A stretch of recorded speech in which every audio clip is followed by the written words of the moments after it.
Hello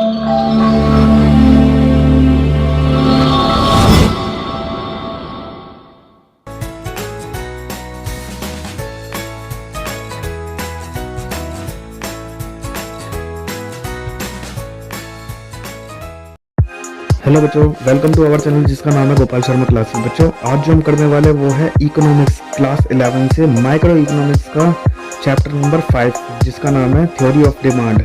बच्चों, exam के point of view से ये बहुत ही इंपॉर्टेंट चैप्टर है। फिलहाल लॉकडाउन चल रहा था इसलिए वीडियो थोड़ी स्लो है, लेकिन अब चैप्टर टाइम टू टाइम आएंगे, तो ज़्यादा ना टाइम वेस्ट करते स्टार्ट करते बच्चों। इसका पूरी कंप्लीट डिटेल इस वीडियो के अंदर आपको मिलेगी और आपको ये वीडियो कहीं पर भी स्किप नहीं करना है और वीडियो के लास्ट में आपको एक इंपॉर्टेंट चीज़ मिलेगी। तो ज़्यादा ना टाइम वेस्ट करते स्टार्ट करते। नमस्कार बच्चों, मेरा नाम है गोपाल और आप देख रहे हैं Gopal Sharma classes. Let start.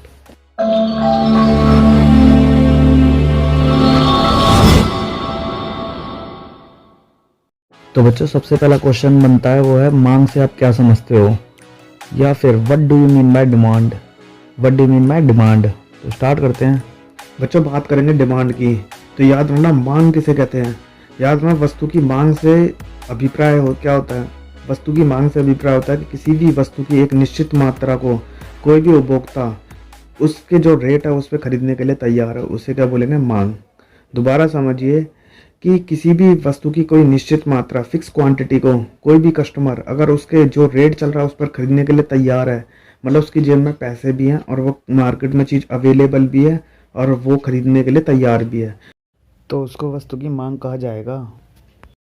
बच्चों, अब आता है मांग अनुसूची। मांग अनुसूची एक ऐसी टेबल होती है जो किसी भी वस्तु के प्राइस और उसकी खरीदी हुई मात्रा को टेबल पर शो करती है। किसी भी जो भी कोई भी आर्टिकल होगा उसके गिवन रेट पर, मतलब कितनी क्वांटिटी खरीद रहा है कोई भी इंसान, उसे टेबल के जरिए से शो करना, उसे बोलते हैं मांग अनुसूची। और ये दो प्रकार की होती है, व्यक्तिगत मांग अनुसूची और बाजार मांग अनुसूची। या तो कोई एक इंसान अपने लिए बनाएगा ग्राफ या फिर पूरे बाजार का ग्राफ शो किया जाएगा। मतलब व्यक्तिगत का मतलब होता है एक व्यक्ति के द्वारा की जाने वाली मांग को टेबल पे दिखाना, टेबल पे शो करना, और बाजार मांग पूरे बाजार को शो करेगा। The table relating to the price and quantity demanded is called the demand schedule. मांग अनुसूची वैसे एक टेबल होगी, एक तरह की एक ऐसी टेबल जो विभिन्न कीमतों पर वस्तु की कितनी कितनी मात्रा को खरीदा या बेचा जा रहा है उसे शो करती है। मतलब टेबल के जरिए से शो करना, उसे क्या कहा जाएगा, मांग अनुसूची। तो बच्चों, बात करेंगे मांग वक्र और इसका ढलान। तो बच्चों, बेसिकली देखा जाए तो मांग वक्र का जो ढलान होता है, जो डिमांड कर्व का जो स्लोप होगा, वो लेफ्ट हैंड से राइट हैंड की तरफ डाउनवर्ड होता हुआ होगा। मतलब मांग वक्र, इसका ढलान स्लोप किस तरह से होता है। तो अगर बात करें इंडिविजुअल डिमांड कर्व की, तो व्यक्तिगत डिमांड कर्व का जो स्लोप होता है वो याद रखना लेफ्ट हैंड से राइट हैंड की तरफ जाएगा, ढलान नीचे की तरफ, जिसे आप ये डायग्राम में भी देख सकते हैं। और अगर बात होती है बाजार मांग वक्र, तो बाजार मांग वक्र में भी यही होगा, ये थोड़ा सा ढलवा बनेगा वही लेफ्ट से राइट की तरफ में। और ये क्यों होता है, तो उसके पीछे रीज़न होता है। क्या होता है ये कि अगर किसी वस्तु की कीमत कम होगी तो नॉर्मल जो ग्राहक होगा वो ज़्यादा डिमांड खरीदने की कोशिश करेगा, और अगर वस्तु की कीमत ज़्यादा बढ़ा देंगे तो जो नॉर्मल ग्राहक होगा, वो कस्टमर जो होता है, वो कम कीमत पर, मतलब कम सामान खरीदने की ये टेंडेंसी पाई जाती है। इसीलिए ये क्या ग्राफ वो लेफ्ट से राइट की ओर ढलवा होता है। मांग फलन या मांग के निर्धारित तत्व किसे कहते हैं, मतलब किन किन बातों पे मांग डिपेंड करती है। डिमांड फंक्शन और डिटर्मिनेंट्स ऑफ डिमांड। तो याद रखना, अगर हम बात करें व्यक्तिगत डिमांड फंक्शन, मतलब एक इंसान की डिमांड किस किस चीज़ों पे डिपेंड करती है, मतलब कभी भी डिमांड होगी वो किस किस बातों पे डिपेंड करती है, वो बात करेंगे इंडिविजुअल डिमांड फंक्शन के केस में।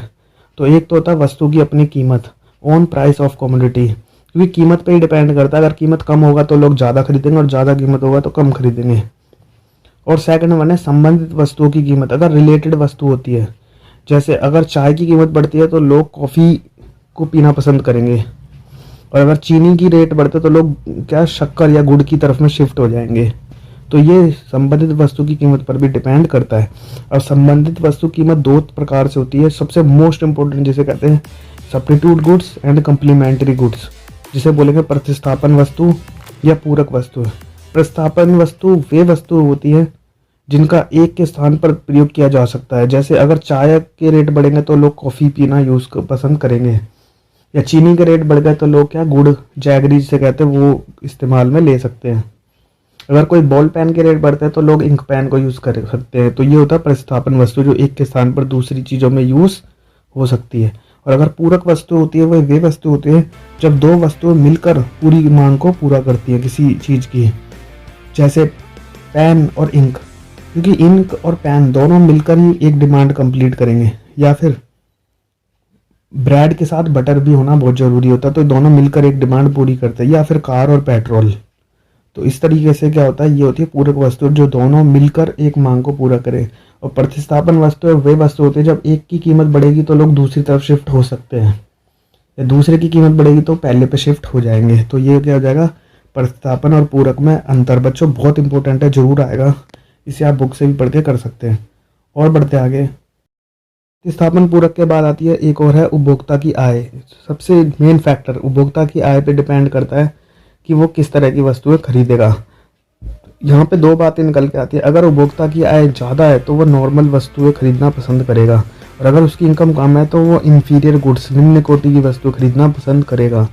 निम्न कोटि की वस्तु वे वस्तु होती है जो कि उसका हमेशा आय के साथ, इनकम के साथ नेगेटिव रिलेशन रहेगा, क्योंकि जैसे जैसे इनकम बढ़ती जाती है वैसे वैसे इंफीरियर घटिया वस्तुओं की डिमांड कम होती जाती है। और नॉर्मल जो वस्तु होते हैं उनका डिमांड के साथ पॉजिटिव रिलेशन होता है। अगर इनकम बढ़ती जाएगी तो इनके नॉर्मल गुड्स की भी डिमांड बढ़ती जाती है, मतलब लोग अच्छी क्वालिटी की चीज़ें खरीदना पसंद करते हैं। जैसे जैसे लोगों की इनकम बढ़ेगी अच्छी क्वालिटी के सामान ज़्यादा खरीदते जाएंगे, मतलब दोनों एक साथ बढ़ेंगे। और घटिया वस्तु में अगर इनकम बढ़ेगी तो लोग घटिया वस्तु को कम खरीदेंगे, तो यहाँ पे नेगेटिव रिलेशन शो करेगा। और नेक्स्ट वन है टेस्ट और प्रेफरेंस। टेस्ट प्रेफरेंस पे भी डिपेंड करता है ये चीज़ों का। तो बच्चों इस तरह से यहाँ पर ही ख़त्म होता है। अब एक और है इसका, वो है मार्केट डिमांड फंक्शन, मतलब बाजार का डिमांड, मतलब बाजार की डिमांड किस पर निर्भर करती है। तो सबसे पहली निर्भर करती है वो जनसंख्या, पॉपुलेशन साइज, किस एरिया में कैसी जनसंख्या है, कैसा उनका डिमांड है, कैसी उनकी रुचि है, तो उस चीज़ पे डिपेंड करती है। जब भी मार्केट का डिमांड फंक्शन हम डिसाइड करेंगे तब।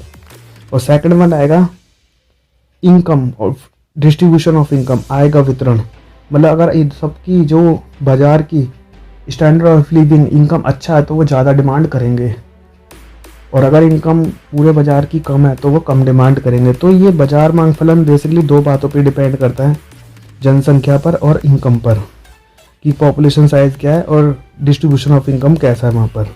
ये बाजार मांग फलन है, और व्यक्तिगत मांग फलन है वो हमने पढ़ लिया है। तो बच्चों 1 बाय 1 आप इसे देख सकते हैं आराम से, किसी भी बुक में आपको मिल जाएंगे। बस हमारी कोशिश है कि इसे आपको इजी तरीके से समझाने की इसमें कोशिश की गई है। तो बच्चों फिलहाल के लिए फर्स्ट पार्ट है यहीं ख़त्म होता है। अगर आपको वीडियो अच्छा लगे तो आप इसे लाइक भी कर सकते हैं, अपने दोस्तों के साथ शेयर भी कर सकते हैं।